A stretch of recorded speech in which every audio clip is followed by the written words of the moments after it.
Vote thriller match છે. ઇતિહાસ ગવાહ છે કે અંગ્રેજોને ભગાડવામાં બાપુની જરૂર તો પડે જ. ઇંગ્લેન્ડે ટોસ જીતીને ઇન્ડિયા વાળાને બેટિંગમાં મોકલે. પહેલી વિકેટ અભિષેક શર્માની જલ્દી પડી જાય છે. સંજુ સેમસંગ આજે ઇંગ્લેન્ડ વાળા હરીબ્રુકને બધાય ગાળું દેતા હશે કે 15 રનમાં સંજુ સેમસંગનો કેચ મૂક્યો અને એ 89 રને પોગી જાય છે.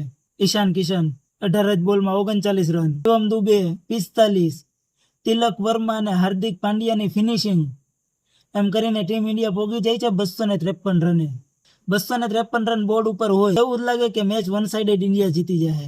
કોણે વિચાર્યું હતું કે આ 22 વર્ષનો છોકરો નોકઆઉટ મેચ સેમીફાઇનલ નો પ્રેશર એમાં આવીને ઇન્ડિયા વાળાના મંજામોમાં લાવી દે. જેકબ બેથલ જોરદાર રમ્યો કાલે. ફિલ સોલ્ટ જલ્દી આઉટ થઈ જાય છે. જોસ બટલર જલ્દી આઉટ થઈ જાય છે. કેપ્ટન હરીબ્રુક જલ્દી આઉટ થઈ જાય છે. પાવર પ્લેમાં 3 વિકેટ ઇન્ડિયા વાળાએ લઈ લીધી હતી અને વન સાઇડેડ મેચ કરી નાખી હતી.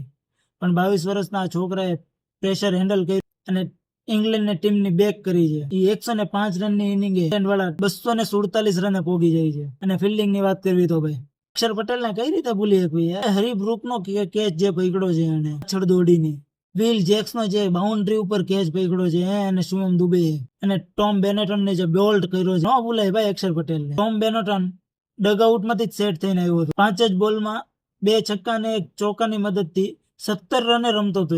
એને સીધો આવીને બોલ્ડ કાઢી નાખ્યો. અને જસપ્રીત બુમરાહ આવા હાઈ રન ચેઝમાં 4 જ ઓવરમાં 33 રન ને 8ની ઇકોનોમીથી રન આપે છે. ભાઈ 18મી ઓવર લગી તો મેચ ક્યાંય ગયું હતું ઇંગ્લેન્ડ વાળા. જેકબ બેથલ વન સાઇડેડ મેચ લડીને લઈ ગયો હતો, પણ જસપ્રીત બુમરાહે વાપસી કરાવી છે. હાર્દિક પાંડ્યાએ વાપસી કરાવી છે. ફાઇનલી ટીમ ઇન્ડિયા જીતી ગયું 7 રન હોય, ધોની મેદાનમાં હોય તો કઈ રીતે એને યાદ ન કરાય યાર. Thala for a reason. તો ટીમ ઇન્ડિયા પહોંચી ગયું ફાઇનલમાં.